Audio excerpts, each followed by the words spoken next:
মানস ভট্টাচার্য খুব নির্দিষ্টভাবে আমাদের এবার সতর্ক হওয়ার পালা, কারণ বাংলাদেশ লস্ট, মানে বাংলাদেশের আর কিছু হওয়ার নেই এই মুহূর্তে। নতুন সরকার যদি সেনাবাহিনীর সরকার আসে তাহলে হয়তো একটা আশার আলো দেখা যেতে পারে, একটা সুশৃঙ্খল সরকার তৈরি হতে পারে। কারণ আমি যা যা দেখাচ্ছি, আমি মানে আজকে যা দেখিয়েছি গোটা বাংলাদেশের মাথা খারাপ হয়ে গেছে। এক হচ্ছে এই 300 কোটি টাকা খরচা হবে, এটা নিয়ে প্রশ্ন করা কোনো মিডিয়া করতে পারছে না। বিজনেস ক্লাসের টিকিট কেটে এরা সব যাতায়াত করছে, লাট সাহেব যেন মানুষ খেতে পাচ্ছে না, এরা লাট সাহেবের মতন যাতায়াত করছে। আর তৃতীয়ত মোহাম্মদ ইউনূসের এই প্ল্যান, রোহিঙ্গাদেরকে নিজেরা খেতে দিতে পারছে না বলে রোহিঙ্গাদেরকে আমাদের ভারতের দিকে পাঠিয়ে দাও, মানে দায় এড়িয়ে আমাদের ভারতে আসুক, ভারতের খা। কেন ভাই, আমাদের ভারতে কি ফ্রিতে চাল গজায়? আমাদের ভারতে কি ডাল পাওয়া যায় ফ্রিতে? মানস ভট্টাচার্য এটা করতে ইউনূস সাহেব এখন বাধ্য।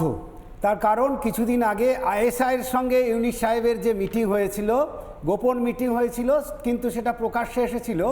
সেখান থেকে দুটো তিনটে বিষয় খুব স্পষ্ট হয়েছে, যেটা আমরা এতক্ষণ জানলাম। সেটা হচ্ছে টেরোরিস্ট ফান্ড, যেটা পুরোটা বিশ্বের বিভিন্ন দেশ থেকে পাকিস্তানকে দেওয়া হতো ভারতকে ডিস্টার্ব করার জন্য, সেই টেরোরিস্ট ফান্ডের একটা বড় অংশ এখন বাংলাদেশে ঢুকবে।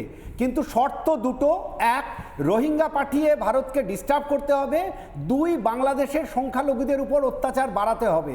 এবং গত 2-3 দিন যদি আমরা লক্ষ্য করি তাহলে দেখব ঠিক এই দুটোই ঘটছে। বাংলাদেশের সংখ্যালঘুদের ওপর অত্যাচার চরম বেড়ে গেছে। কালকেও দিনাজপুর জেলার খানসামা উপজেলাতে একজন মহিলাকে ধর্ষণ করে তার জিভ কেটে নেওয়া হয়েছে এবং রোহিঙ্গা ঢুকছে। সুতরাং বাংলাদেশে টেরোরিস্ট ফান্ড হয়তো ঢুকতে শুরু করেছে অথবা ঢুকবে।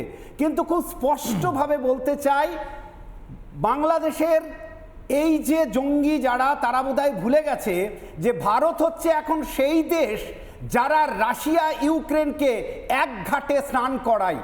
তুমি জানো যে কুম্ভ মেলাতে রাশিয়া ইউক্রেন থেকে যারা এসছে তাদের থাকার একটাই জায়গা হয়েছে এবং তাদের স্নান করার জন্য একটাই ঘাট তৈরি করা হয়েছে। এটা হচ্ছে ভারত, যাদের ক্ষমতা আছে রাশিয়া ইউক্রেনের মতো যুদ্ধরত দুটি দেশকে এক ঘাটে স্নান করাতে। ভারত এখন সেই দেশ যারা পাকিস্তানের ভিতরে ঢুকে শত্রু নিকেশ করতে পারে। ভারত এখন সেই দেশ যারা ট্রুডো শত্রুতা করার জন্য ট্রুডোকে সরিয়ে দিতে পারে।